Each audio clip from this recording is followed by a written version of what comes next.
श्री गुरुन् वैष्णवांश्च श्री रूपं शग्रजातं सहगण रघुनाथान्वितं तं सजीवं साद्वैतं सावधूतं परिजन सहितं कृष्ण चैतन्य देवं श्री राधा कृष्ण पादं सहगण ललिता श्री विशाखान्वितांश्च वन्दे गुरुनिशभक्तानिशविषयावतारकं तत्प्रकाशं तत्शक्ति कृष्ण चैतन्य संगकम् अनार्पित चरिञ्चिरात् करुणावतीर्ण कलौ समर्पयतु उन्नतोज्ज्वलरसं सभक्ति श्रियम् हरिपुराटो सुन्दरदुति कदम्ब सन्दीर्पितं सदा हृदये कन्दरे स्फुरत वा शचीनन्दनम् आराध्य भगवान् कृष्ण ब्रजेशोत्तराय तद्धाम वृन्दावनं ब्रह्मकाचिदुपासना ब्रजवधूवर्गेण च कल्पिता श्रीमद्भागवतेन अमलं प्रमाणं प्रेम प्रवर्तमहम् श्रीचैतन्य महाप्रभुर्मतो इदं तत्र दरो जय रूप सनातन भट्ट रघुनाथ श्रीजीव गोपाल भट्ट दास रघुनाथ এই ছয় গোসাইয়ের করি চরণ বন্দন যাহা হইতে বিঘ্ননাশ অভীষ্ট পুরাণ महाप्रसाद जननी सर्व सौभाग्य वर्धिनी आदिव्याधि हर नित्यां तुलसीतां नमस्ते तप्त कांचन गौरांगी राधे वृंदावनेश्वरी वृषभानुसुते देवी तं नमामि हरिप्रिये हा कृष्ण करुणा सिन्धु दीनबन्धु जगत्पते गोपेश गोपिकान्त राधाकान्त नमस्तुते वंचाकल्पतरुभ्यश्च कृपा सिन्धुभ्येव च पतितानां पावनेभ्यो वैष्णवेभ्यो नमो नमः सब श्रोता वैष्णवेर মই করি নমস্কার সভে পদ ধরি দেহ মস্তকে আমার पंचकल्पतरुश्च कृपा सिन्धुभ्यो पतितानां पावनेभ्यो वैष्णवेभ्यो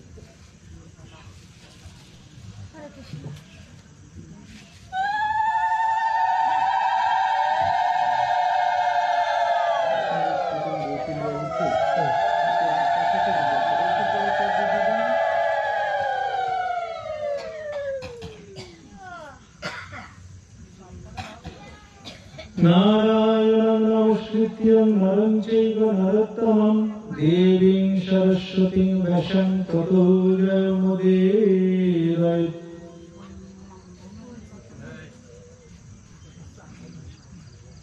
जय श्री कृष्ण चैतन्य प्रभु नित्यानंद श्री अद्वैत गदाधर श्रीवासदि गौर भक्तवृंद हरे कृष्णा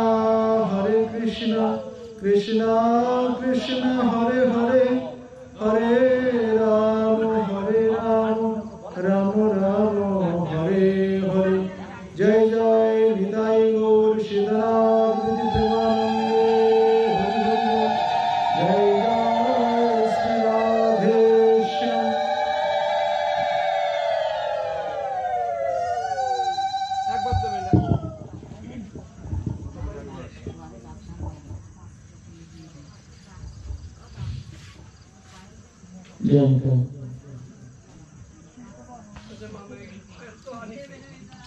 সভাগৃহে মধুর গুরুপদ পদ্ম শ্রীধাম বৃন্দাবনস্থ রাধাকুঞ্জ তটাশ্রয়ী গৌড়ীয় বৈষ্ণব গগনের উজ্জ্বল জ্যোতিষ্ক নিত্যানন্দ পরিবারের কুলতিলক শ্রী শ্যাম মনোহর দাই বাবাজি মহারাজের রাতুল চরণে আমার অনন্ত কোটি দণ্ডবত প্রণতি জানাই। তদুপরি শিক্ষাগুরু পাদপদ্ম কেশিঘাটস্থ শ্রী শ্রী রাধা মদন মোহনের কুঞ্জের আচার্যপাদ বৈষ্ণব সেবার মূর্তিমন্ত বিগ্রহ 108 শ্রী মুরারীমোহন দাই বাবাজি মহারাজ এবং সেই সঙ্গে প্রণতি জানাই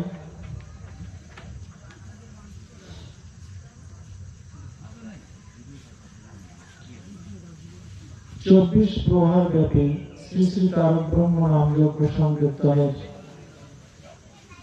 এই যজ্ঞের আয়োজনকারী মন্দির কর্তৃপক্ষের কুঞ্জে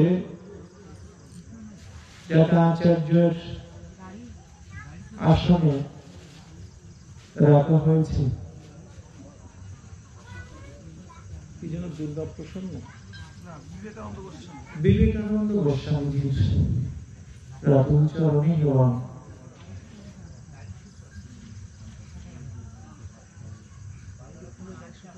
তদীয় ভক্তবৃন্দ যারা আছেন এবং দূর দূরান্ত থেকে আগত মহাপ্রভুর একান্ত প্রিয় ভাজন বৈষ্ণব মন্ডল, জগৎমাতার অংশোদ্ভূত ভক্তিময়ী শ্রবণ মাতৃমন্ডলী সকলের চরণে জানাই আমার ভক্তিপূর্ণ প্রণাম। আপনার আশীর্বাদ করুন, আপনাদের কৃপা আশীর্বাদে আমার গুরুবর্গের কৃপাকে সম্বল করে আজকের এই শুভক্ষণে আমরা কিছুক্ষণের জন্য সেই গৌর গোবিন্দের অপ্রাকৃত লীলা কথা কীর্তন মুখে শ্রবণের প্রয়াস হচ্ছে। জয় নিতাই। প্রথমেই আমরা শ্রী নিতাই গৌরের কৃপাশীর্বাদ নিতাই গৌরের চরণ ধরে মাথায় নিয়ে ধীরে ধীরে সে ভাগবতীয় কথায় প্রবেশ করব। কলিযুগ পাবন অবতার প্রেম পুরুষোত্তম সর্ব অবতার সার শিরোমণি আমার নদিয়া বিহারী গৌর হরি। যদি গৌর না হইত তবে কি হইত? কেমনে ধরিতম দে রাধার মহিমা প্রেমর সুসীমা জগতে জানাতো কে। এই যেখানে হরিনাম সংকীর্তন হবে আজ অধিবাস, যারা এই অধিবাসের কীর্তনগুলো শ্রবণ করেন তারা জানবেন যে এই সংকীর্তন যজ্ঞের প্রবর্তক আমার শ্রীমান গৌর সুন্দর।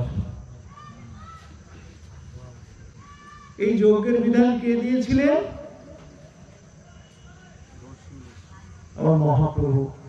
যে শ্রীবাস অঙ্গনে শুভ আরম্ভ, এই শ্রীবাস অঙ্গনেই এর শুভ সূচনা হয়েছিল। তো যারা এই সময়টাই নবদ্বীপ মন্ডলে আছেন তারা ঠিক অনুভব করবেন যে সেখানে কি আনন্দ হচ্ছে। দোল পূর্ণিমার আগে 9টা দ্বীপে এই পরিক্রমা হয়। দোলের আগে নবদ্বীপ পরিক্রমা যেটাকে বলা হয়। ইস্কন মঠ থেকে 15 দিন আগে তাই তো এই পরিক্রমাটা করেন। তো অন্যরা যখন শুরু করে দোলের 7 দিন আগে, আর ইস্কন মঠ থেকে 15 দিন আগে বের করে 7 দিন আগে পরিক্রমা শেষ করে। তো 7 দিন ব্যাপী এই 9টা দ্বীপ পরিক্রমা হয়। তো এক এক ধামে এক এক সময় বিশেষ মহিমা। তো নবদ্বীপে যাবেন, তো যদি দোলের সময় যান, দোলের আগে লক্ষ লক্ষ ভক্ত সেখানে এই পরিক্রমায় অংশ নিচ্ছে। এত আনন্দ আর অন্য কোনো সময় হবে না। এবং এই যে এত আনন্দের ভিতরে সারা বিশ্বের যত গৌর ভক্তগণ তারা আসে, তো তার ভিতর দিয়ে এই বাংলাদেশের মহিমাটা সেখানে বেশি প্রকাশিত হয়েছে। সারা ওয়ার্ল্ডে যত দেশ আছে তার ভিতরে বাংলাদেশ তো খুব আয়োজন খুব বেশি বড় না, ছোট।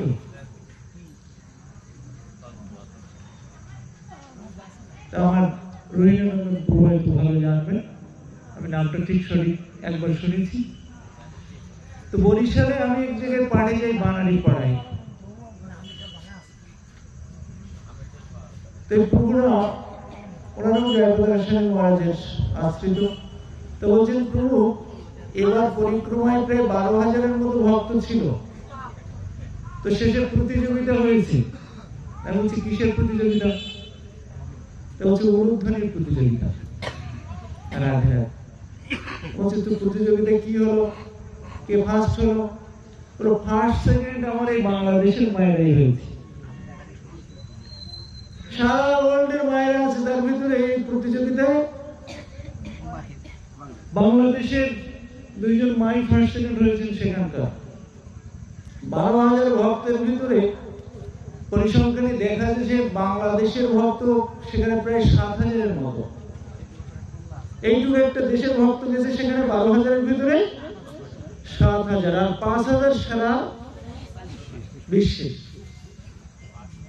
অবাক হতে হয় না শুনলে, যে ভারতবর্ষ এত কোটি মানুষ, বাংলাদেশের তুলনায় কতটুকু? তো এইখানকার এত কৃষ্ণ ভক্ত, এটা কি করে হয়েছে? এই বঙ্গের উপরে আমার নিতাই গৌরের যে কৃপা আশীর্বাদ, যে শুভ দৃষ্টি, এটা আর বিশ্বের অন্য কোথাও এমন কৃপা করেনি প্রভু আমার। তাই আজকে আপনি বৃন্দাবনে যাবেন, যত বড় বড় মন্দিরে যাবেন, কেশিঘাটে সেই মদন মোহনের মন্দিরে যাবেন, সেখানকার সেবায় যে সেবা করে মদন মোহনের, সে ভক্তের জন্মস্থান আমাদের সাক্ষীরা। বৃন্দাবনে যে মুরারি বাবা, কেশিঘাটে বিভিন্ন জায়গায় যে মন্দির, আমার শিক্ষাগুরু পদ্ম, তার জন্মস্থান ঢাকা, বিক্রমপুর। এভাবেই যে মন্দিরে যাবেন, খোঁজ নিলে জানা যাবে এই সমস্ত মহাত্মাদের জন্ম হয়েছে আমাদের মায়ের গর্ভে, বাঙালি মায়ের গর্ভে। কি আছে বাঙালি মায়ের বিশেষত্ব? জয়প্রকাশ মহারাজের সঙ্গে একবার 53টা দেশে ভক্তগণ এসেছিলেন আমাদের পূর্ববঙ্গে। এটাও গৌরমণ্ডলের অন্তর্ভুক্ত দর্শন। তা আমাদের খুলনা গল্লামার ইস্কন মন্দিরে একটা সভা হয়েছিল। তো সেখানে আর্জেন্টিনার একজন ভক্ত, তিনি তার ভাষায় ইংরেজিতে বক্তব্য করছেন, সেখান থেকে একটা শুদ্ধ ইংরেজি একজন করে দিচ্ছেন, তার থেকে আরেকজন বাংলা বলছেন। তো আর্জেন্টিনার সেই ভক্তদের আলোচনার শেষে দিয়ে বলছেন কি, আমার গৌরহরির কাছে এটাই প্রার্থনা যে এবার আমার মৃত্যুর পর আমার জন্য গৌরহরি কোন বাঙালি মায়ের গর্ভে আমার জন্ম দেয়। কি আশ্চর্য!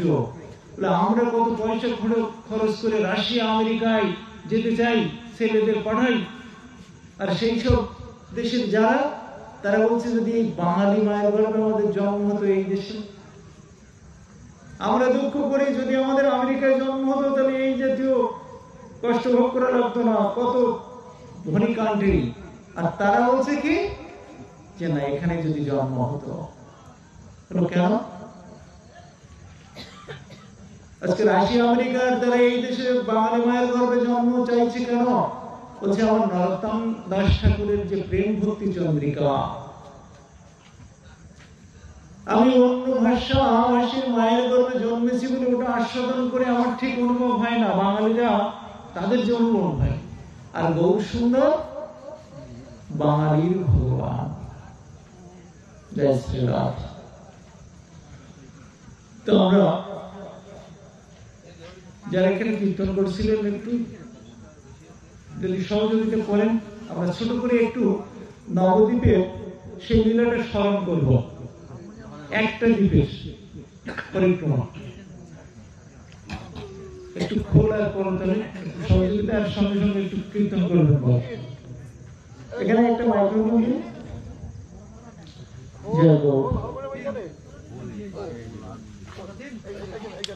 নবদ্বীপ মানে 9টা দ্বীপ। গঙ্গার পূর্ব পারে আছে 4টে দ্বীপ, আর গঙ্গার পশ্চিম পারে 5টা, এই নবদ্বীপ। তো মহাপ্রভু জন্ম হয়েছিল যে দ্বীপে, সেই দ্বীপের নাম অন্তর্দ্বীপ, মায়াপুর। 9টা দ্বীপের পরিক্রমার সূচনা হয় এই অন্তর্দ্বীপ মায়াপুর থেকে। এই জগন্নাথ মিশ্রের অঙ্গনেই ভক্তগণ প্রথমে যান কলকাতা নিয়ে, এখান থেকে কীর্তন সহযোগে প্রতিটা পরিক্রমার সঙ্গে কত বহু সন্ন্যাসী মহারাজগণ থাকেন। মানে যেখানেই হাঁটতে হাঁটতে সেই মাঠের পরে বালির পরে ওখানেই সবাই বসে পড়বে, ওখানেই শুয়ে পড়বে, কোনো অভিমান নেই। আর কি আনন্দ!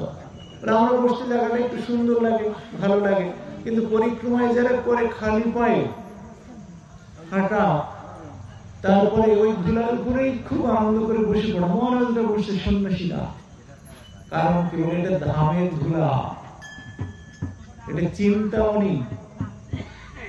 এই ধূলিকণা চিন্তামণি দ্বারা ধামের এই ধূলিকণা তৈরি হয়েছে। বাবা একটা মাইক্রোফোন দিলে একটু ভালো হয়। আমরা একটু ছোট করে একটা দিন, মানে আমরা যারা গেছি তারা তো স্মরণীয় হবে, যারা যায়নি এখানে বসে যদি আমরা একটু মনটা ঠিক করে করতে পারি, তাহলে এই নবদ্বীপ পরিক্রমার ফল আমরা এখানে বসে লাভ করে যাব। জয়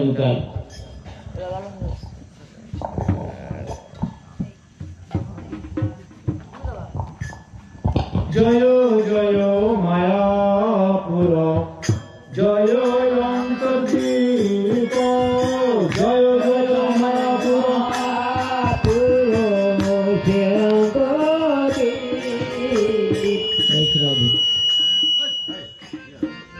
জয় জয় মায়াপুর, জয় অন্তর্দ্বীপ, গৌর জন্ম ভিটা জয়, জয় যোগপীঠ। মানে আমার সঙ্গে তোমার টিম আসেনি, মানে আমি তো একাই আছি। তো আপনারা আমাকে একটু সহযোগিতা করবেন, মানে যতটুকু পারা যায়। তো এই পদের রচয়িতা, এটা নবদ্বীপ পরিক্রমার পদ। এর রচয়িতা গৌড়ীয় মঠের গুরু মহারাজ, ঔড়বী গুরু মহারাজ, যার জন্মস্থান বরিশাল, বাড়িপাড়া। বরিশালে যে কত মহাত্মার জন্ম হয়েছে, বা এই বঙ্গে আমরা অনেকেই খবরটা জানি না। কত কত মহাত্মার জন্ম এই বঙ্গে। এই পদের রচয়িতা এই বঙ্গেরই এক মহারাজ করেছেন, ঔড়বী গুরু মহারাজ। তো বলছেন, জয় জয় মহাপ্রভু শ্রী গৌরাঙ্গ চন্দ্র, পতিত জনার বন্ধু জয় নিত্যানন্দ, অদ্বৈত আচার্য জয় গদাধর শ্রীনিবাস, গৌর ভক্ত জনগণের কৃপা মরবাস। এই নবদা ভক্তির পীঠ নবদ্বীপ ভূমি, নবদা ভক্তির পীঠ নবদ্বীপ ভূমি, অপ্রাকৃত ধামের ধুলি চিন্তামণি, অপ্রাকৃত ধামের ধুলি চিন্তামণি। এই ধামবাসী কর মরে আশিস বর্ষ, ধামবাসী কর মরে আশিস বর্ষ, এই গৌর জন কৃপায় মিলে শ্রীধাম দর্শন, এই গৌর জন কৃপা দিলে শ্রীধাম দর্শন। জয় জয় মায়াপুর, জয় অন্তর্দ্বীপ, জয় জয় মায়াপুর, জয় অন্তর্দ্বীপ, জয় মায়াপুর, জয় অন্তর্দ্বীপ, জয় জয় মায়াপুর, জয় অন্তর্দ্বীপ। গৌর জন্ম ভিত জয় জয় যোগপীঠ, গৌর জন্ম পিত জয় জয় যোগপীঠ। তো আমরা এখন কোথায় শিখেছি জানেন তো? মহাপ্রভুর সেই জন্মস্থানে যারা গেছেন, শাস্ত্রে বলছেন কি, আগে দর্শন লভ্য, পাশে প্রাপ্ত ভোগ। বয়স থাকতে থাকতে হাঁটুর কোমরে যোগ থাকতে থাকতে ধাম দর্শন করে নিতে হবে। বার্ধক্য আমলো সব সুখ ভাগানো, বার্ধক্য এসে গেলে আর হবে না। তো কি হবে, বয়স থাকতে থাকতে এই যে দর্শন যারা করেছেন, এই যখনই বলা হলো সেই মহাপুরুষ সেই জন্মস্থান, সঙ্গে সঙ্গে ছবিটা দেখা যাচ্ছে, এই সেই নিম গাছ, এই সেই মহাপ্রভুর জন্মস্থান। রাধে রাধে। এই মহাপ্রভুর জন্মস্থানকে কি বলা হচ্ছে? গৌর জন্ম ভিটা জয় জয় যোগপীঠ, যোগপীঠ মহাপ্রভুর জন্মস্থান। তো দাতার লীলা শেষ করে ভগবান যখন তার নিত্যধামে চলে যাবেন গোলক বৃন্দাবনে, তখন সুরধুনী গঙ্গা অনেক কেঁদেছিল, প্রভু তোমার চরণ ধুলা আমার ভাগ্যে হলো না, তোমার যত লীলা বিলাস সব যমুনার পক্ষে করলে প্রভু, তোমার চরণ থেকে আমি বঞ্চিত হয়ে গেলাম, এত হতভাগিনী আমি। সুরধুনী গঙ্গার এই কাতর উক্তিতে প্রভু সেদিন গঙ্গাকে কথা দিয়েছিলেন, সুরধুনী তুমি দুঃখ করো না, আমি আগামী কলিতে আবার যখন কলির প্রথম সন্ধ্যায় এই ধরনের বুকে আসবো, আমি কথা দিলাম তখন এই তোমার তীরেই আমার আবির্ভাব এবং তোমার পক্ষেই আমার যত লীলা বিলাস আমি করব। তাই মহাপ্রভুর পিতৃভিটা ঢাকা দক্ষিণ সিলেট যারা গিয়েছেন, অনেকগুলো সন্তান সচিমাতার হয়ে হয়ে মারা গেছে। যে সময় আমার মহাপ্রভু সচিমায়ের গর্ভে জগন্নাথ মিশ্রের মা মহাপ্রভুর ঠাকুমা নাম শোভা দেবী রাত্রিতে স্বপ্ন দেখালেন যে তোমার পুত্রবধূর গর্ভে আমি আসছি, কিন্তু আমি যে সুরধনীকে কথা দিয়েছি আমি যে তার তীরেই জন্মাবো, আমি যে এখানে ভূমিষ্ঠ হব না, রাত্রি প্রভাতের সঙ্গে সঙ্গে তুমি তোমার পুত্র এবং পুত্রবধূকে নবদ্বীপ মন্ডলে পাঠিয়ে দেবে। স্বপ্ন ভাঙ্গে শোভা দেবীর কি আনন্দ, পুত্রবধূকে ডেকে বলছে, মাগো তোমার গর্ভে যে মহাপুরুষ আসছে সে এখানে ভূমিষ্ঠ হবে না, মা তোমরা আজই নবদ্বীপের উদ্দেশ্যে রওনা হও। তখন তো গাড়ি ঘোড়া ছিল না, পায়ে হেঁটে যেতে হতো। তারা সেই দিনই রওনা হয়ে গেলেন। ইতিপূর্বে যারা সিলেট থেকে যারা ওখানে বসতি করেছিলেন, সেহেতু সেই জায়গাটা পাড়াটির নাম হয়েছিল সিলেটিয়া পাড়া। সেইখানে যে জগন্নাথ মিশ্র সচিমাতা তারাও গৃহ করলেন। তারপর মহাপ্রভু সেই দাপরের রাসমঞ্চে দাঁড়িয়ে রাধারানীকে যে কথা দিয়েছিলেন, সেই কথা পূর্ণ করার জন্য, সেই দিন শোধ করার জন্য তিনি কলিতে এই সুরধনী গঙ্গার তীরে শচী গর্ভ সিন্ধু মাঝে এসে ভূমিষ্ঠ হয়েছিলেন। কি কথা দিয়েছিলেন? রাস মঞ্চ থেকে ভগবান যখন অন্তর্ধান করে প্রথমে দর্শন দিলেন, তাদের মনে অহংকার এসে গেল, ভগবান অন্তর্ধান করলেন। তারা যখন 19টা শ্লোক সেই গোপীগীত তার মাধ্যমে গোবিন্দকে কেঁদে কেঁদে ডেকেছিল, জয়তী তে ধিকম জন্মনা ব্রজ শ্রয়ত ইন্দিরা শশদত্রহি দ্বৈত দীক্ষুতাম দীক্ষুতাবকা তৈ ধৃত অশবস্তাম বিচ্ছিন্নতে। এইভাবে যখন সে 8 নম্বরের পরে যখন বললেন, তব কথামৃতম তপ্ত জীবনম কবিড়ি ভীড়িতম কলমাশাপহম শ্রবণ মঙ্গলম শ্রীমদাতুতাম ভুবি গৃহন্তি তে ভুরিদা জনা।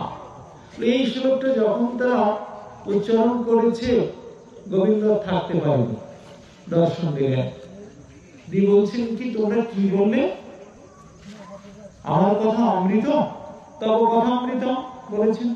তো বলছে আমার কথা অমৃত। রাধে রাধে। আমাদের যদি কেউ প্রশংসা করে, তুমি তো খুব ভালো, তুমি তো খুব ভালো কীর্তন করো, তুমি তো খুব ভালো গাইতে পারো, নাচতে পারো, তাহলে আমাদের কি হয়? খুব সুখ হয় না? কেউ প্রশংসা করলো, তা আমার গোবিন্দের এক নাম প্রিয় শ্রোতা, তারও যদি কেউ প্রশংসা করে তাহলে তার খুব সুখ হয়। তা যখন গোবিন্দ এই তব কথামৃত বলেছেন, গোবিন্দ দর্শন দিয়ে বলছে, তোমরা কি বললে গো? আমার কথা অমৃত, তব কথা অমৃত। যে গোবিন্দ দেখা দিয়ে এই কথা বলেছেন, গোপীদের মান হয়ে গেছে। গোপীরা বলছে, কি বলে না, আমরা সে কথা বলি, বলে এই যে বললে তব কথা অমৃত। তা বলছে, না তুমি ভুল বুঝেছো শ্যাম সুন্দর। বলে তাহলে কি বলেছো তোমরা? বলে আমরা বলেছি তব কথা অমৃতম। তার মানে তোমার কথা মৃত স্বরূপ। রাধে রাধে রাধে। কি বললে? আমার কথা মৃত স্বরূপ। তুমি এমন কেন বললে? বলে শ্যাম সুন্দর কেন বলেছি জানো? বলে কেন? বলে তোমার নাম যে নেয় সে আর প্রাণে বাঁচে না। তাদের এই ঘরে থাকা হয় না, তার আশ্রয় হয় ওই বৃন্দাবনের পথে পথে, গাছতলাই হয় তার আশ্রয়, আর একমাত্র সম্বল হয় এই দুই নয়নের জল। তাই বলেছি তোমার কথা মৃত স্বরূপ। রাধা।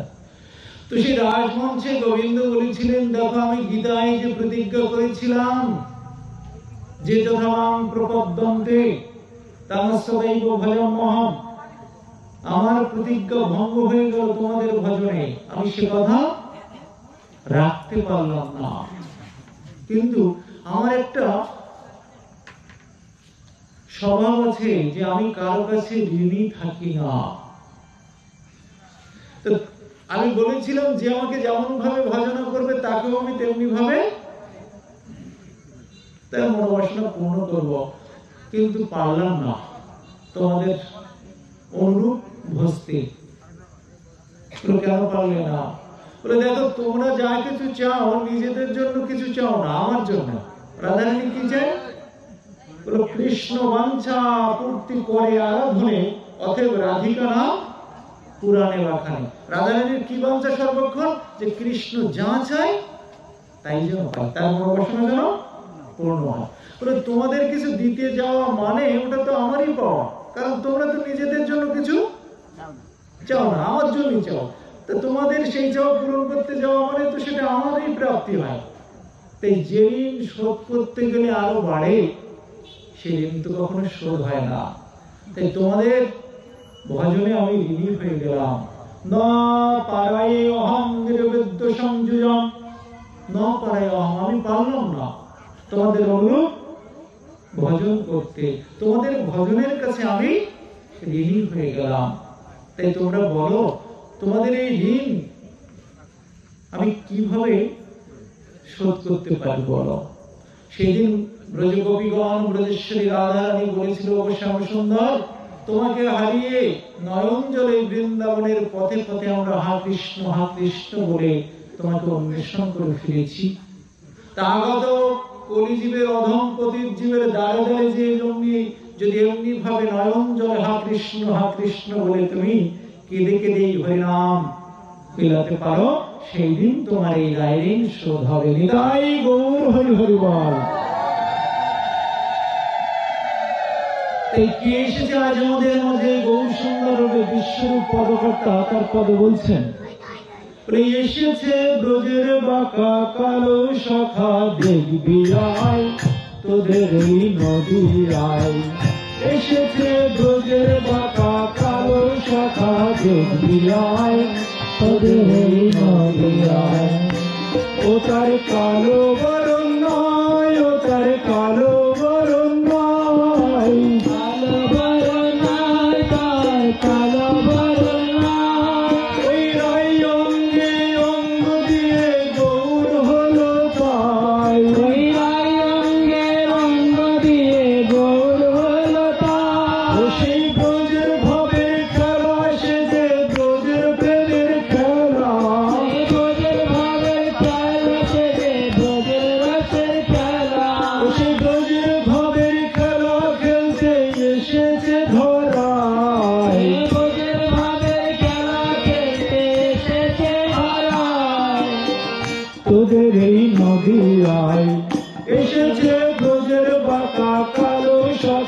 দেখবি আয় তোদের এই নদী আয় এসেছে ব্রজের বাঁকা কালো সখা তোদের এই নদী আয়। পদকর্তা বিশ্বরূপ কি বলছেন? এসেছে ব্রজের বাঁকা, এসেছে এবার ব্রজের সেই বাঁকা ঠাকুর। কয়টা বাঁকা মা?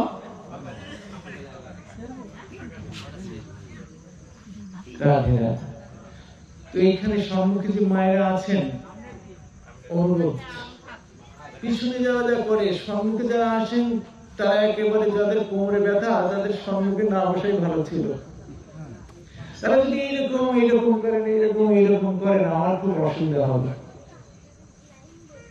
কারণ যাদের দিকে তাকে আমি কথা বলবো তারা যদি অমনোযোগী হয়ে যায়, আমি তো কথা বলাই আর আমার সেই উৎসাহ থাকবে না। আর আপনারা যদি একটু মনোযোগী হন কথা বলতে আমার আরো ইচ্ছা করবে। আমি অনেক দূর থেকে অনেক ক্লান্ত হয়ে এসেছি আপনাদের মাঝে। এই একটা না বেশ কিছুদিন একের পর এক প্রোগ্রামে আছি, তো অনেক দূরে দূরে। গতকাল ছিলাম সাতক্ষীরাতে একটা জায়গায়, তো তার আগের দিন ছিল শিব চতুর্দশীতে, সেটাই ছিল মঙ্গল। তো শিব চতুর্দশীর ব্রত তো একাদশীর মতো নয়, ওটা তো অনেক কঠিন ব্রত, নির্জলা। তার আগে একদিন আগে গেছে একাদশীর ব্রত, এই পর এই দুটো উপবাস, তারপরে রাত্রি জাগরণ, তো এই কঠোরতা, তারপরে এই দৌড়াদৌড়ি জার্নিতে আবার মোটর সাইকেলে করে এসেছি সাতক্ষীরা থেকে খুলনা পর্যন্ত, ক্লান্ত হয়ে গেছি অনেক। তো আপনারা যদি একটু কৃপা করেন মায়েরা, তাহলে কথা বলতে আমার ভালো লাগবে। যাই হোক, তো বলছে কয়টা বাঁকা? বলে এসেছে কে? ব্রজের সেই বাঁকা ঠাকুর। তো কয়টা বাঁকা? তিনটে বাঁকা। বলে বাবা, শুধু কি দাঁড়ায় বাঁকা হয়ে? বলে না, চাউনিটাও বাঁকা, সোজা ভাবে কারো দিকে তাকায় না, চোখের কোণা দিয়ে তাকায়। রাধে রাধে। তো বিষ্ণু বলছেন এসেছে ব্রজের বাঁকা কালো সখা তোদের এই নদী আয়। কেন এসেছেন? একদিন শ্যামসুন্দর নারদকে বলছে, দেখো নারদ, বৃন্দাবনে একবার যুদ্ধ লেগেছিল। বলছে প্রভু, কার সঙ্গে কার যুদ্ধ লেগেছিল? বলে সোনার রঙের সঙ্গে কালো রঙের। তো কখনো বৃন্দাবনের পাহাড় পর্বত বৃক্ষলতা সব সোনার বর্ণ হয়ে যাচ্ছে, আবার পরক্ষণে কালো বর্ণ হয়ে যাচ্ছে। বলে বাবা, রসিক ভক্তগণ নিশ্চয় বুঝতে পারছেন এই সোনার রং আর কালো রং দুটো কে কে? সোনার রংটি কে? আমার ব্রজেশ্বরী রাধারানী, আর কালো বর্ণটা আমার শ্যামসুন্দর। তো নারদ বলছে, ঠাকুর যুদ্ধে কে জিতেছিল আর কে হেরেছিল? শ্যামসুন্দর বলছেন, নারদ, যাকে লোকে ভালোবেসে হালু ঠাকুর বলে ডাকে সেই হেরেছিল। বলে কে হারে?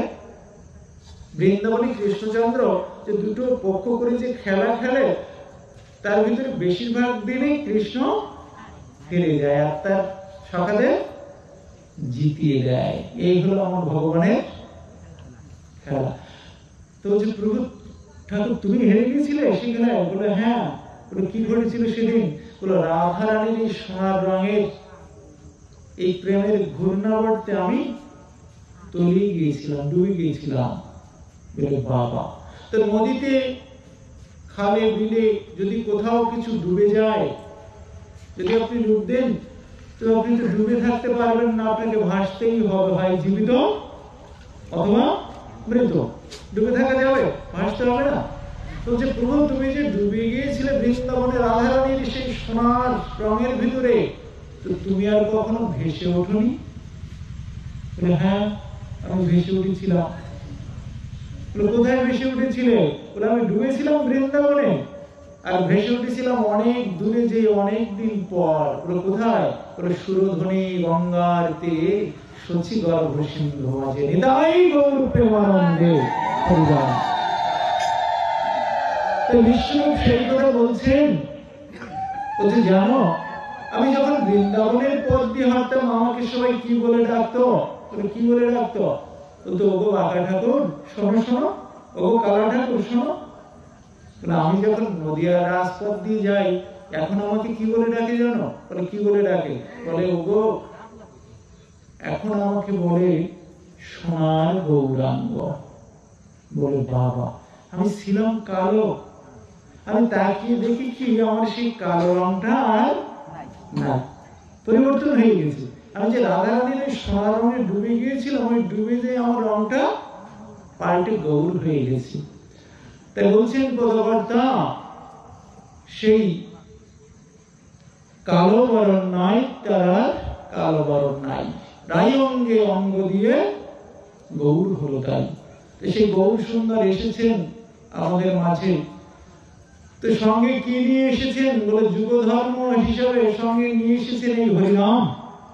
যে হরিনাম প্রভাত, এই রাত্র প্রভাতের থেকে এখানে হরিনাম হবে। চারি যুগের চারটি যুগ ধর্ম। ভাগবতে বলছেন কৃতে জগদ্ধারণ বিষ্ণু ত্রেতায় জগতমক্ষৈ দাপরে পরিচর্যায়ং করৌ তদ হরি সংকীর্তন। কৃতে যুগ মানে সত্য যুগের যুগ ধর্ম ধ্যান। মানুষের আয়ু ছিল 1 লক্ষ বছর, উচ্চতায় ছিল 21 হাত। 1 লক্ষ বছর যাদের আয়ু, তার থেকে যদি 2-5 হাজার বছর বসে ধ্যান করে কোনো অসুবিধা? প্রহ্লাদের পিতার কি নাম ছিল মা? হিরণ্যকশিপু।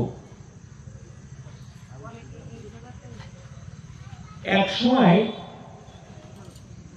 কশ্যপ ঋষি সাধনা সেরে আশ্রম থেকে ঘরে ফিরেছেন সন্ধ্যাকালে। তো দিতি বলছে কি, হে স্বামী, আমার সতীনদের সবার ছেলে মেয়ে আছে, আমার কোনো ছেলে মেয়ে নাই, আমি মা ডাক শুনতে পাচ্ছি না, তুমি আমার গর্ভে সন্তান দাও, আমি মা হতে চাই। কশ্যপ ঋষি বলছে, দিতি এই সন্ধ্যাকালটা, এই সময় রুদ্র ভোলানাথ ভূত প্রেত দৈত্য দানব নিয়ে চলাফেরা করে, এই সময়টা স্বামী স্ত্রীর মিলনের সময় না, তুমি ধৈর্য ধরো। দিদি না ছড়ো বান্দা অগত্যা দিদির গর্ভে সেই ওরাই দান করলেন। কিন্তু কশ্যপ ঋষি খুব কুপিত হলেন তার উপরে, তাকে অভিশাপ দিলেন, তোমার গর্ভে সন্তান হবে বটে, তবে 2 মহা দৈত্যের জন্ম হবে তোমার গর্ভে। দিদি কাঁদতে শুরু করেছে, স্বামী আমি অপরাধ করেছি, আমার তো কোনো জ্ঞান নাই, তুমি আমাকে ক্ষমা করো। সাধু তো এই করুণা হয়ে গেছে, এই অভিশাপ দিলেন, তোমার গর্ভে সন্তানের চেয়েছিলে তুমি, সন্তান হবে কিন্তু 2 দৈত্য হবে এবং তারা ভগবান বিষ্ণুর হাতে নিধন হবে। এই কথা যদি কোনো মা শোনে, তার অন্তরে কি অবস্থায়? সন্তানের জন্য কাতর ছিল, কিন্তু সন্তান হবে, কিন্তু সন্তান দৈত্য হবে এবং ভগবানের হাতে নিধন হবে। তো যখন কাঁদতে শুরু করেছে দিদি, স্বামীর চরণে পড়ে কশ্যপের আবার দয়া হয়ে গেল, বলে দেখো দিদি, অভিশাপ যখন দিয়েছি দৈত্য হবে, তখন ও তোমার খণ্ডন হবে না, কিন্তু আমি তোমাকে এই আশীর্বাদ করছি, সেই দৈত্যের ঔরসে জন্ম হবে পরম ভাগবত ভক্তরাজ প্রহ্লাদ মহারাজের। পরম ভাগবতের জন্ম হবে। তো হিরণ্যককে যখন ভগবান তাকে নিধন করেন, সৃষ্টির শুরুর প্রসঙ্গ, ভগবান ব্রহ্মাজিকে সৃষ্টি করলেন। সৃষ্টি করার পরে আপনারা মানে ইসকনের থেকে যে একটা ম্যাপ বের করেছে সৃষ্টি লীলার উপরে বা ভাগবতের উপরে, এমন একটা ছবি দেখতে পাবেন যেখানে যে একজন বিষ্ণু স্বয়ং করে আছেন, তার নাভি থেকে একটা পদ্ম বের হয়েছে, সেই পদ্ম ফুলের উপরে ব্রহ্মা বসে আছে, যার 4টে মাথা। তো সৃষ্টিটা কিভাবে হয়েছে?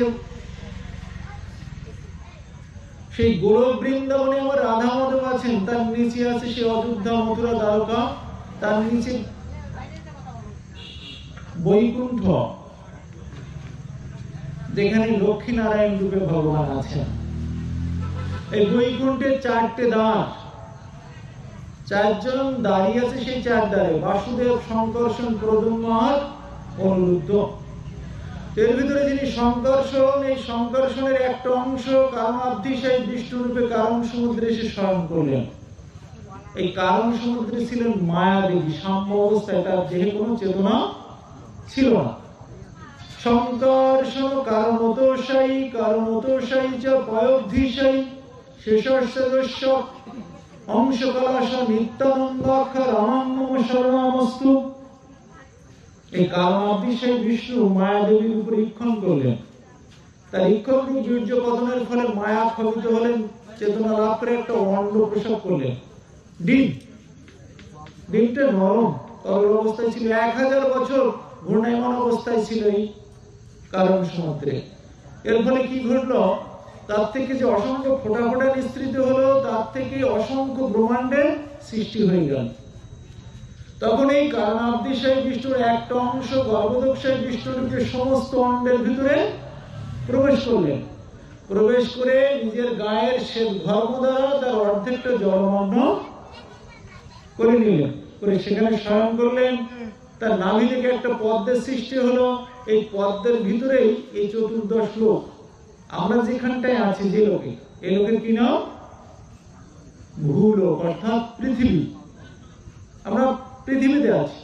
এর ভূর উপরে আছে ভুব, তারপরে স্বর্গ, যেখানে ইন্দ্রিয়াদি দেবতাগণ। ভুব স মহ তন তপ, মহ জন তপ সত্য। আমরা যে লোকে আছি এর উপরে আছে 6টা, নিচেরটাই আমরা আছি। এই 7টা লোককে বলা হয় সপ্ত স্বর্গ। আর এর নিচে আছে আরো 7টা লোক, যাকে বলা হয় সপ্ত পাতাল। অতল, বিতল, সুতল, মহাতল, তলাতল, রসাতল আর সর্বনিম্নে পাতাল। এই 14 তলা বিল্ডিং এ আমরা আছি।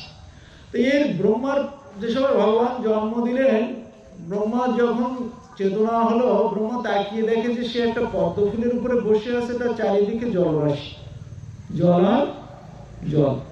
তো পদ্ম ফুলটা এক জায়গায় দাঁড়িয়ে আছে। ব্রহ্মা ভাবছেন কি ব্যাপার, এই পদ্ম ফুলটা এক জায়গা থেকে অন্য জায়গায় যাচ্ছে না কেন? তাহলে এর তলদেশে কিছু আশ্রয় করে আছে।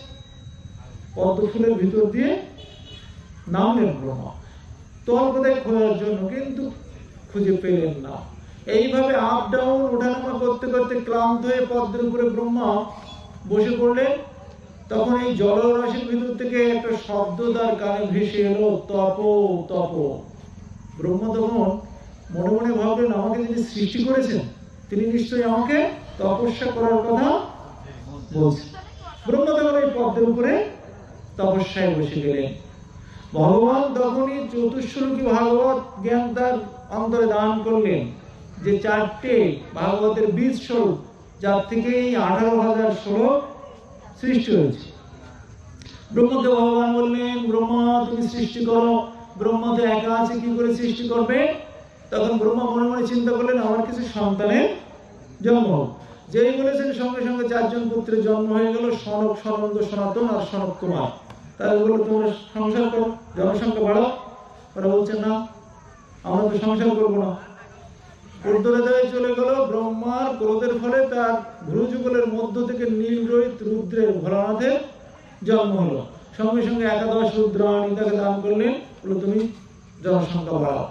ভোলানাথ তাদের সঙ্গে যাদের সৃষ্টি করলেন তারা হলো ভূত, প্রেত, দৈত্য, দানব। ব্রহ্মা বললেন, ভোলানাথ তোমার এই সৃষ্টির দ্বারা জগতের কোনো কল্যাণ হচ্ছে না, তুমি বন্ধ করো। ব্রহ্মা আবার চিন্তা করলেন, আমার কিছু সন্তান হোক। এবার 10টা পুত্র আর একটা কন্যার জন্ম হলো। বড় পুত্র মনীষী, অত্রি, অঙ্গিরা, পুলস্ত, কুলহ, কুরুতু, ভৃগু, দক্ষ, বশিষ্ঠ আর সর্বশেষ ষড়পুত্র নারদ। আর সঙ্গে একটা কন্যার জন্ম হলো। কন্যাটির নাম বাগদেবী সরস্বতী। এই যে আমরা দুর্গা পুজো করি, মা বলি দুর্গা পুজো, তো ওখানে কি শুধু দুর্গা থাকে, আর কেউ থাকে না? এই যে লক্ষ্মী, সরস্বতী, কার্তিক, গণেশ, মা দুর্গার সাথে এদের কি সম্পর্ক আমরা কি জানি ভালোভাবে? সবাই, অনেকেই কিন্তু জানি না। বলে কি জানি, এরা সব মায়ের সন্তান। তা কেমন সন্তান এই খবরটা কিন্তু অনেকেই জানি না। বলে কেন জানি না?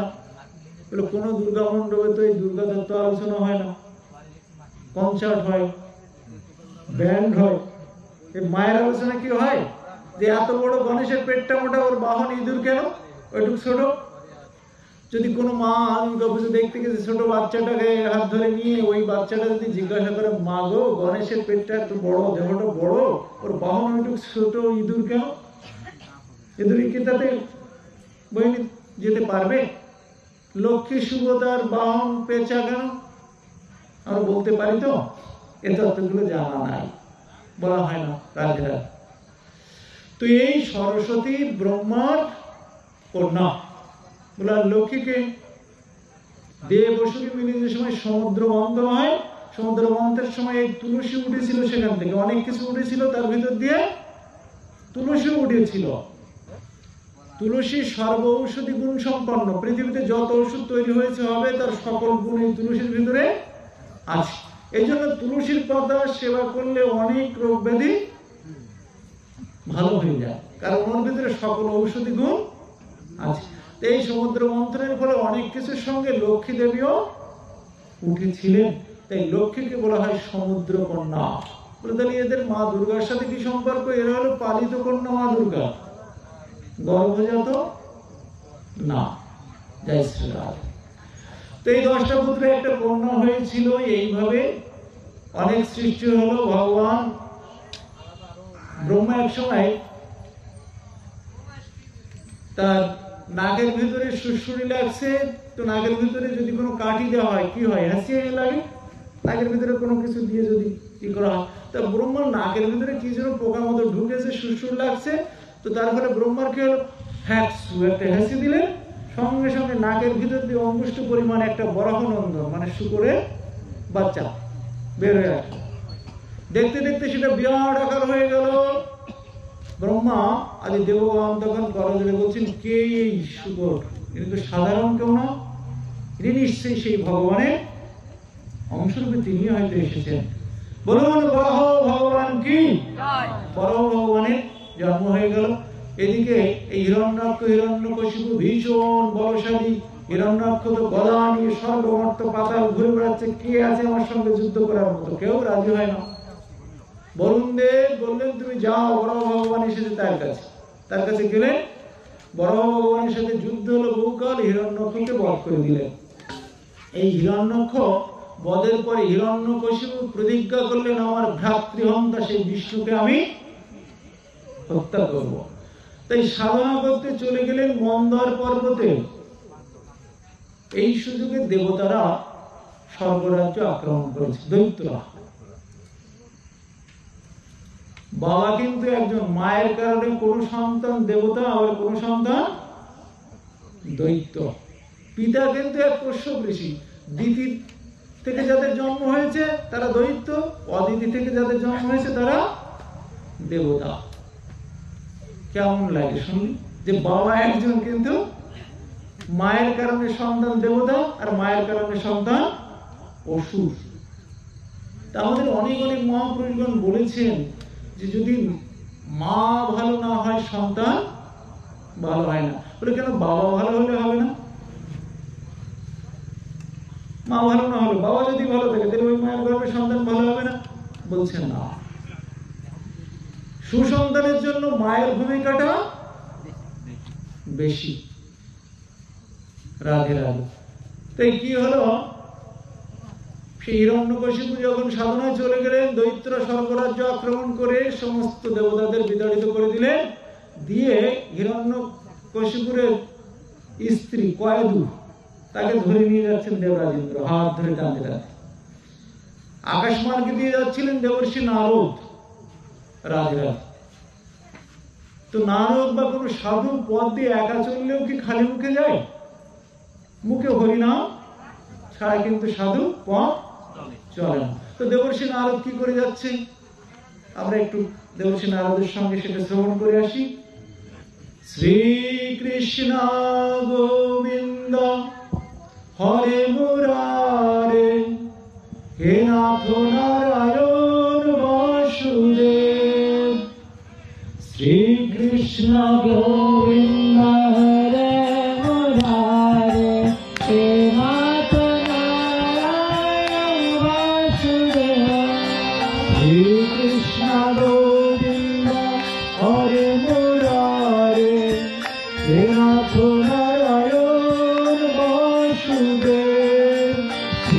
কৃষ্ণ গোবিন্দ হরে মুরারে হে নাথ নারায়ণ বাসুদেবায়। মানব কীর্তন করতে করতে যাচ্ছে, তাকে দেখে এই অবস্থা, কয়েক মায়ের হাত ধরে নিয়ে যাচ্ছে দেবরাজ ইন্দ্র।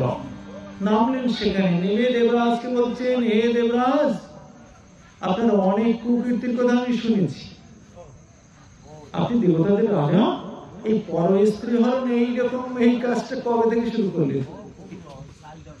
যখন এই কথা বলেছেন, দেবরাজ লজ্জিত হয়ে কয়েক মায়ের হাতটা ছেড়ে দিয়েছেন। দিয়ে বলছেন, আমি কোনো খারাপ উদ্দেশ্যে এই মায়ের হাত ধরিনি। তাহলে এর পিতা হিরণ্যকশিপুর জন্য আমরা সর্বছাড়া হয়েছিলাম, তার গর্ভে আর একটা অসুর এই মায়ের গর্ভে। দুই বাপ বেটাই যদি স্বর্গ আক্রমণ করে তাহলে তো আমরা পারবো না, তাই অসুরটাকে মারার জন্য নিয়ে যাচ্ছি।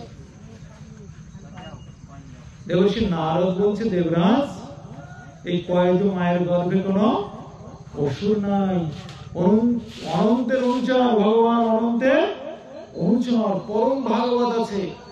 ভক্তের মাকে অপমান করবেন না, ছেড়ে দিন।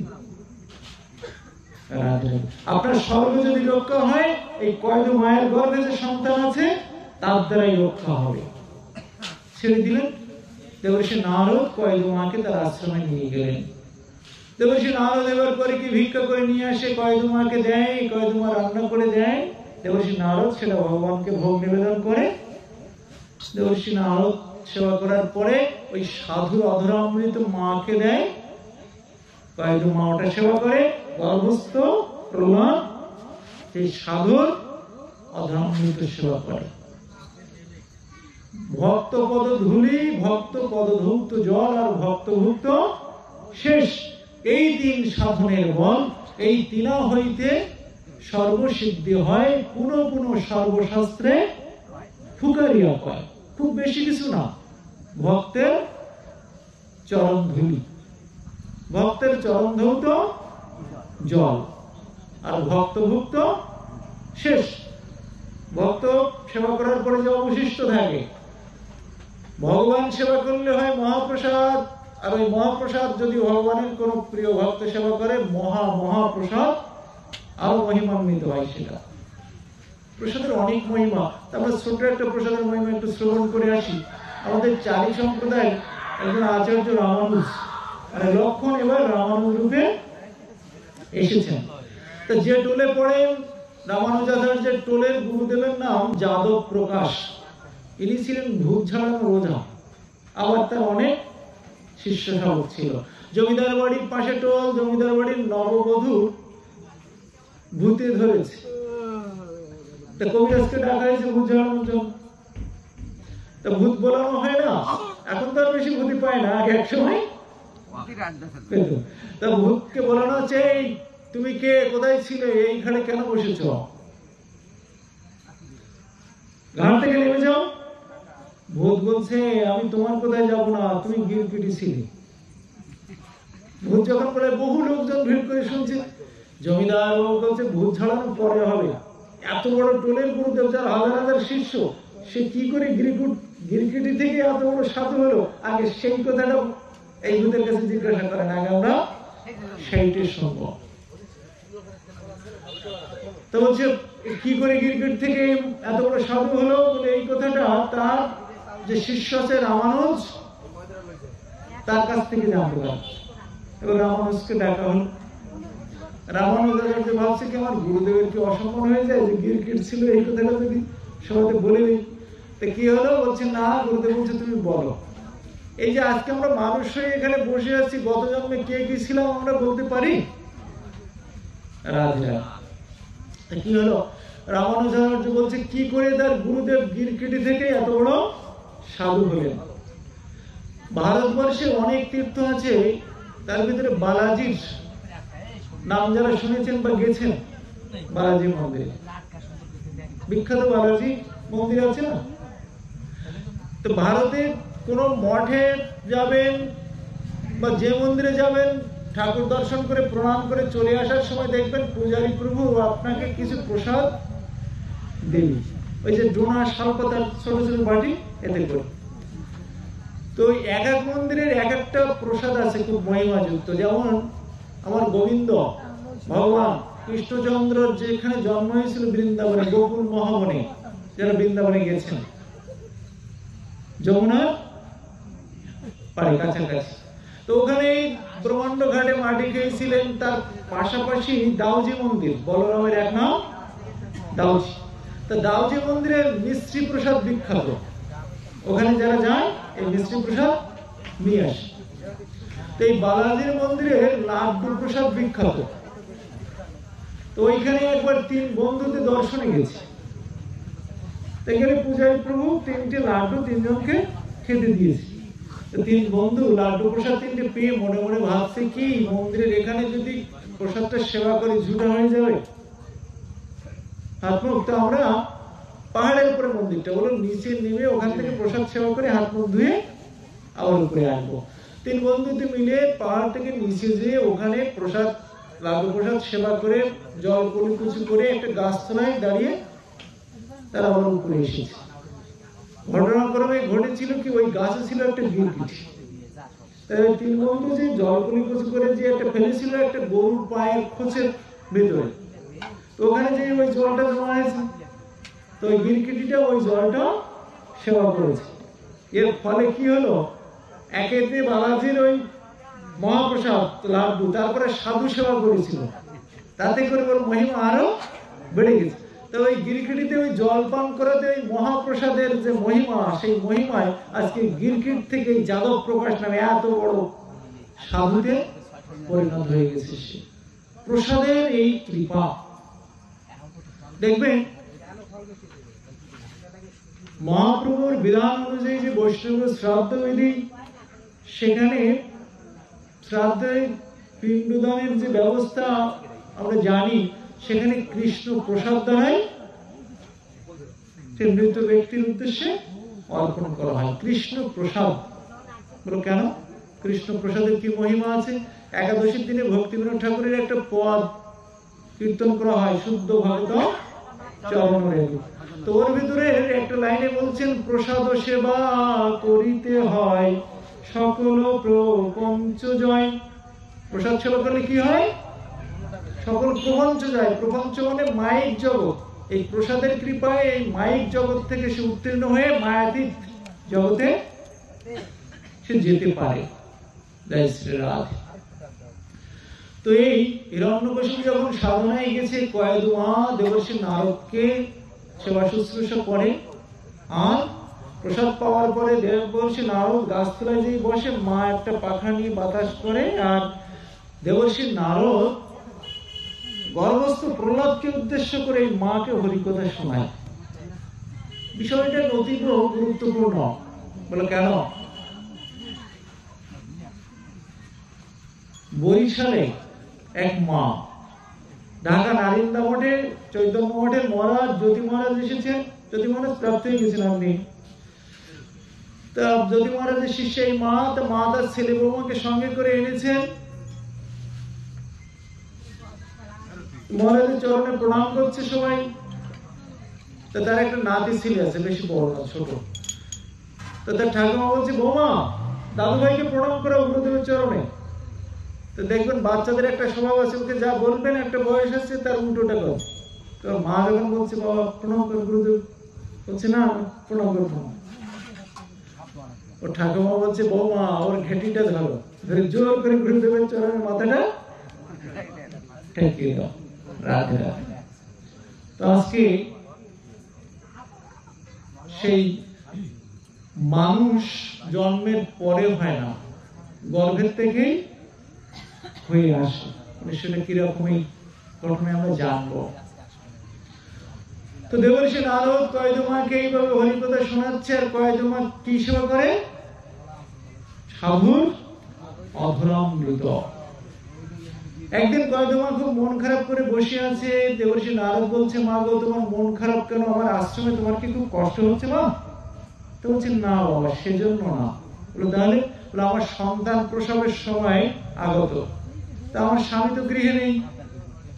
প্রতিটা মাই তার সন্তান প্রসব করার সময় তার স্বামী তার পাশাপাশি থাকবে, এটাই কামনা করে। বলে আমার স্বামী তো ঘরে নেই, এই অবস্থা আমার সন্তান প্রসব হবে, এই নিয়ে খুব আমি চিন্তিত। দেবর্ষি নারদ বলছেন, মা গো তুমি চিন্তা করো না, আমি তোমাকে একটা বর দিচ্ছি। কি বর? বলে ইচ্ছা প্রসব বর, যে তুমি যতদিন ইচ্ছা না করবে ততদিন তোমার সন্তান প্রসব হবে না। বলে বাবা আমার স্বামী কবে সাধনা সেরে ফেলবে, ততদিন আমার এই সন্তান যদি গর্ভে থাকে তাহলে তো সে তো অনেক বড় হয়ে যাবে, আমি তো মারা যাবো। তা বলছেন না তোমাকে আমি আর একটা বর দিচ্ছি। কি বর? বলে তোমার সন্তান গর্ভে যেমন আছে তেমন থাকবে, ও বড় হবে না। রাধা। তো এই হিরণ্যকশিপু সাধনা করেছিল 5000 বছর, দেব পরিমাণ।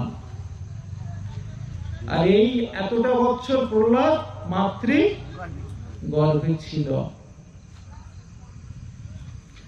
এরপরে কি হলো, সেই হিরণ্যকশিপুর সেই মাংস আদি সব খেয়ে ফেলেছে পোকায়। ব্রহ্মা আসলেন বর দিতে, বর চাও? আমাকে অমরত্ব লাভের বর দিন। ব্রহ্মা বলছে আমি নিজে তো অমর নই, তাহলে এই বরটা আমি কি করে দেবো আপনাকে? আমারই দেবত্ব আছে। আজকে আমরা যে দেবতাদের স্মরণ নেই তার ভিতরে অনেকেই আছে যাদের মৃত্যু হয়ে যাবে, তারা নিজেরাই বাঁচবে না। তো বলছে আমি তো নিজে অমর নই, বারবার আসে ফিরে যায় অগত্যা। ব্রহ্মা বলছে তুমি এই একটা বর বোধে আর যা চাইবে আমি সব তোমাকে দিয়ে দেবো। হিরণ্যকশিপু মনে মনে ভাবছে আমার তো মৃত্যুর রাস্তাগুলো আটকানোর দরকার, যেভাবে মানুষের মৃত্যু হয়। বলে আমি আর যা চাইবো সব দেবে? বলে হ্যাঁ তুমি বর চাও। তা বলছে আপনার সৃষ্ট তো সব জীব, তো এই বর দিন যে আপনার সৃষ্ট কোন জীবের হাতে আমার মৃত্যু হবে না। বলে তথাস্তু। বলে কোনো অস্ত্রে মৃত্যু হবে না, তথাস্তু। কোনো শাস্ত্রে মৃত্যু হবে না, তথাস্তু। দিনে মৃত্যু হবে না, তথাস্তু। রাতে মৃত্যু হবে না, তথাস্তু। বলে ঘরে মৃত্যু হবে না, তথাস্তু। বাইরে মৃত্যু হবে না, তথাস্তু। মানে বর চাইতে দেরি আছে, তা দিতে দেরি। বলো আর কিছু চাও? হিরণ্যকশিপু দেখলো যে যেভাবে মৃত্যু হয় সব পথগুলো বন্ধ করে নেওয়া হয়ে গেছে, তার মানে আমি তো অমর হয়ে গেছি। বলে না আর কিছু চাই না। ব্রহ্মা চলে যাচ্ছে, হিরণ্যকশিপু বলছে মনে মনে, ব্রহ্মা তোমার 4টে মাথা, কিন্তু তুমি ধরতে পারলে না যে আমি অমরত্ব লাভের বর কৌশল করে তোমার থেকে নিয়ে নিলাম। আর ব্রহ্মা চলে যাচ্ছে আর বলতে বলতে যাচ্ছে, হিরণ্যকশিপু তুমি শুভঙ্করের ফাঁকি ধরতে পারলে না। তোমার ঘরে মৃত্যু হবে না, বাইরে মৃত্যু হবে না, মৃত্যু হবে চৌকাঠের উপরে। রাধে। কি হলো, হিরণ্যকশিপু বর নিয়ে ঘরে ফিরে এসেছেন। প্রহ্লাদের জন্ম হলো কয়েদ মায়ের গর্ভে, 4টে পুত্র আর একটা কন্যার জন্ম হলো, লাদ, অনুল্লাদ, সারলাদ আর ছোট ছেলে প্রহ্লাদ। আর একটা কন্যার জন্ম হলো, কয়েদ মা ছিলেন জাম্বাসুরের কন্যা। প্রহ্লাদকে গুরুগৃহে পড়তে দেওয়া হলো, প্রায় হয়ে যাচ্ছে, আমি একেবারে সংক্ষেপে চলে যাচ্ছি। কিছুদিন বাদে প্রহ্লাদের 2 জন গুরুদেব, ষণ্ড আর অমার্ক, দৈত্যগুরু শুক্রাচার্যের 2 পুত্র, আসরিক বিদ্যা শিক্ষা দাও প্রহ্লাদ। প্রহ্লাদকে কোয়া লিখতে বললে কৃষ্ণ লেখে। কিছুদিন বাদে হিরণ্যকশিপু প্রহ্লাদকে ঘরের রাজধানীতে ফিরিয়ে আনলেন, কোলে নিয়ে খুব আদর করে মাথায় চুমা দিয়ে বলছে, প্রহ্লাদ বাবা বলতো এই মনুষ্য জীবনের শ্রেষ্ঠ কর্তব্য কি? প্রহ্লাদ বলছেন, হে পিতা, এই মনুষ্য জীবনের শ্রেষ্ঠ কর্তব্য হরি ভক্তি লাভ করা। কি বললে? এই যে আমার শত্রুপক্ষের কথা বলে। কি বললে প্রহ্লাদ? যদি তাই হয়, বলো পিতা সমস্ত শাস্ত্রে এই হরিভক্তির কথাই বলা হয়েছে। বলে তাই যদি হয়ে থাকে তাহলে আমার গুরুদেব শুক্রাচার্য, তোমার গুরুদেব ষণ্ড-মার্ক, তারা কি শাস্ত্র পড়েন? তারা তো শাস্ত্র পড়েছে, তাহলে তাদের হরিভক্তি হলো না কেন? প্রহ্লাদ বলছে, পিতা দুধের ভিতরে নবনীত আছে সত্য। বলে হ্যাঁ সত্য। মাখন আছে না দুধে? বলে কেউ যদি 1 গামলা দুধ নিয়ে সারাদিন ওর ভিতরে আঙুলটা না দেয় মাখন খুঁজতে, মাখন পাবে? দুধের ভিতরে মাখন আছে বটে, কিন্তু মন্থন বিদ্যা না জানলে যেমন দুধের থেকে মাখন পাওয়া যায় না, ঠিক তদ্রূপ ভাগবতের ভিতরে ভক্তি আছে বটে, তবে মহতের চরণ ধুলি অঙ্গে না মাখলে এই ভক্তি লাভ করা যায় না।